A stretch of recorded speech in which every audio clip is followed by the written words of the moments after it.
اچھا سر، سب سے عام سوال یہ ہے کہ اگر فیصلہ ملٹری کورٹ کے اگینسٹ آ بھی جاتا ہے تو کیا حکومت اس پر عمل درآمد کرے گی بھی کہ نہیں؟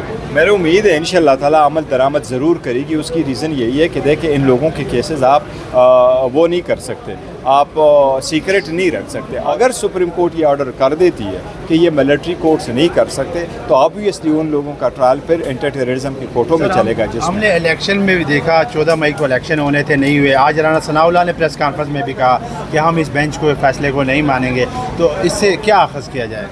دیکھیں جو الیکشن کے بارے میں بہت غلط ہے, میں تو نہیں اس کو کنڈون وہ کروں گا, کاؤنٹنس کروں گا کہ ایسے ہونا چاہیے. اگر سپریم کورٹ نے آرڈر کر لیا الیکشن ہونے چاہیے, پر ہر صورت الیکشن ہونے چاہیے, لیکن وہ ایک سپریٹ موقع پہ الیکشن کرنا نہ کرنا. لیکن جن لوگوں کا ملٹری ٹرائلز ہے اور آپ ان کو کہتے ہیں جی میں نے آپ کا ٹرائل چلوانا ہے اور عدالتوں کے تھرو کرانا ہے اور اس کو ایک FIR میں وہ شامل ہے, وہ عدالتوں کے زمرے میں آیا ہوا, ان لوگوں پہ حکم عدولی ہو نہیں سکتی. اچھا, اس کے ساتھ ساتھ بیرسٹر صاحب آج اٹارنی جنرل کی جانب سے بھی کچھ تفصیلات چیف جسٹس صاحب کے سامنے رکھی گئی, وہ تفصیلات کیا تھی ذرا بتائیے گا. کہ تفصیلات یہ تھی کہ اٹارنی جنرل صاحب سے ریکویسٹ سپریم کورٹ نے یہ آرڈر کر لیا تھا کہ ہمیں فیکٹس اینڈ فگر دے دے کہ پورے پاکستان میں کتنے جوینائل کو, چھوٹے بچوں کو یا عورتوں کو اور جرنلسٹوں کو وہ لیا گیا ہے, کسٹڈی میں لیا گیا یا ان کا ٹرائل ملٹری کورٹس میں گیا. آج اٹارنی جنرل صاحب نے فیکٹس اینڈ فگر دے دی ہے, لیکن جو ہماری پٹیشنز تھی اس پٹیشنوں میں ہم نے ایک فیکٹس اینڈ فگر لگا دیا تھا جس کا تذکرہ انٹیریئر منسٹر صاحب نے اپنے پریس کانفرنس میں کیا تھا.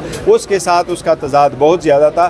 انٹیریئر منسٹر نے اس کی زیادہ تعداد بتایا تھا اور اٹارنی جنرل صاحب کی طرف سے وہ کم تعداد بتایا گیا. تو اس لیے سپریم کورٹ نے جب ان سے پوچھا کہ آپ نے پورا فگر دیا تو اس کی ایکسپلینیشن کرتے ہوئے اٹارنی جنرل صاحب نے فرمایا کہ میں نے اسلام آباد کے حد تک فگر دیا ہے, وہ میرے پاس تھا. سپریم کورٹ نے ڈائریکشن دے دی کہ منڈے کو آپ دونوں صوبوں سے بھی انفارمیشن لے کے تعداد لے کر کے ہمیں بتایا. اچھا, اس دوران ہم نے دیکھا کہ کھوسا صاحب بھی آئے روسٹم پر اور انہوں نے بھی کچھ چیزیں سامنے رکھی اور اپنے بیٹے کا بھی حوالہ دیا, تو اس حوالے سے بتائیے. وہ دیکھو ایک انڈیویجول کنسرن انہوں نے شو کر لیا کہ وکیلوں کو بھی تحفظ نہیں ہے. وکیلوں کو دیکھو میرے بیٹے پہ بھی فائر ہوا ہے, میرے اوپر بھی ہوا ہے, عزیر صاحب بھنڈاری صاحب کو بھی اٹھایا گیا, تو اس کی بھی پروٹیکشن پرووائڈ کرے. وہ بھی سپریم کورٹ نے ڈائریکشن دی ہے کہ آپ ان کو پروٹیکشن پرووائڈ کرے. میرا ذاتی خیال یہ ہے کہ پروٹیکشن صرف وکیلوں کو نہیں ہونا چاہیے, پروٹیکشن صرف جرنلسٹوں کو نہیں ہو جائے, پروٹیکشن پاکستان کے ہر انوسنٹ بندے کا ہونا چاہیے. اچھا سر, آپ عمران خان کے وکیل ہیں, اگر ملٹری کورٹس ہوتی ہیں تو عمران خان کیا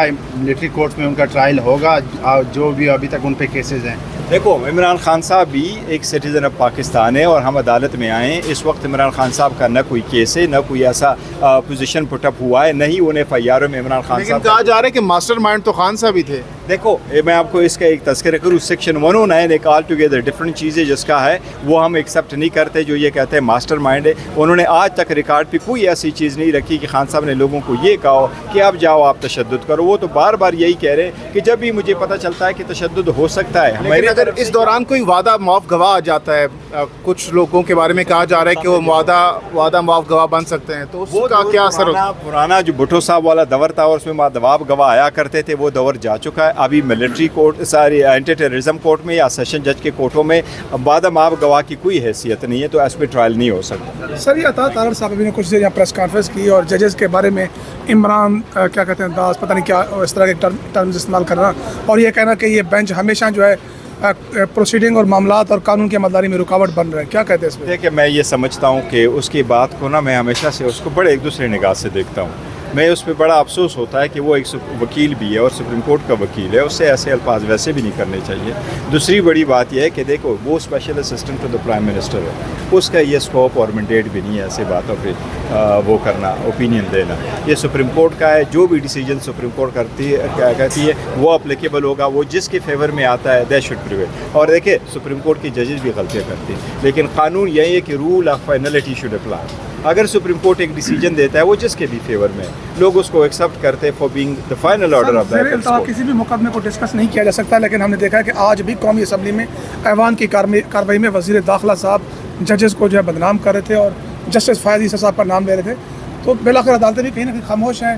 عمران خان صاحب تو صرف جسٹس زیبا چودھری کا نام لیں تو اینٹی ٹیررزم کی دفعات لگ جاتی ہیں اور یہاں پر مسلسل دیکھو خاموشی ہے. سپریم کورٹ کے میں یہ کہتا ہوں کہ جو پارلیمنٹ کے اندر یہ گفتگو کرتے ہیں تو یہ پروٹیکشن لیتے ہیں آرٹیکل 69 کی اور اس کو مس یوز اور ابیوز کرے کہ ہمارے خلاف کارروائی نہیں ہو سکتی.